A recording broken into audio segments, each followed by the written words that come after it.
Tatay, inay, saan kayo nung gabing iyon? Mr. President, tingnan mo ko sa mata. Sino unang nagturo na dahas ang sagot?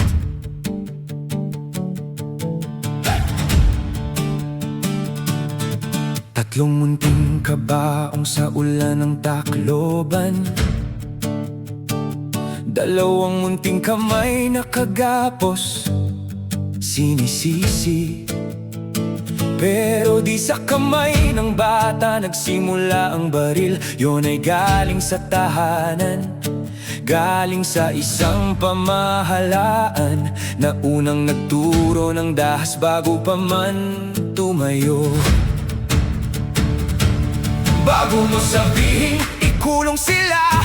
Bago mo sabihin, wala nang awa. Tanungin mo kung sino ang naglason, sino ang nagpasimula ng kabulukan. Huwag hawakan ang bata, hawakan ang nagturo.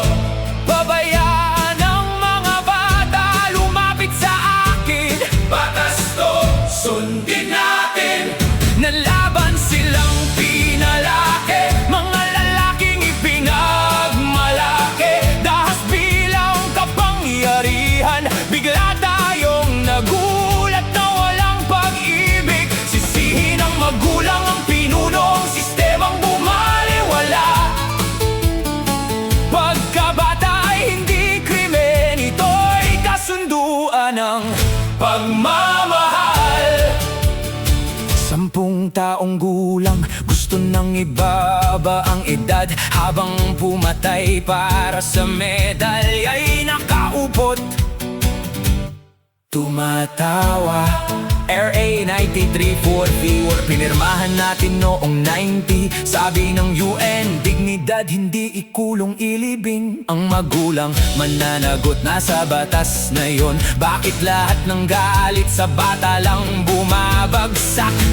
Bago mo sabihin, ikulong sila. Bago mo sabihin, wala nang awa. Tanungin mo kung sino ang naglason, sino ang nagpasimula ng kabulukan. Huwag hawakan ang bata, hawakan ang nagturo. Pabayaan ang mga bata, lumapit sa akin. Batas to, sundin natin. Nalaban silang pinalaki, mga lalaking ipinagmalaki. Dahas bilang kapangyarihan, bigla tayong nagulat na walang pag-ibig. Sisihin ang magulang, ang pinuno, ang sistemang bumaliwala.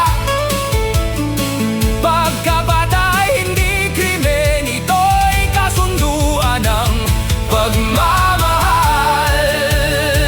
Ang sinumang manakit ng pinakamaliit sa mga ito, mas mabuti pang ilugmok sa dagat na may giling ang bato. Hindi ang bata, ang kamay na nagsindi, ang laro, ang baril, ang katahimik ang ating dinaan-daanan lagi. Pondohan ang bahay, pag-asa, hindi pa sikipin ang kulungan. Ang katarungan ay magsisimula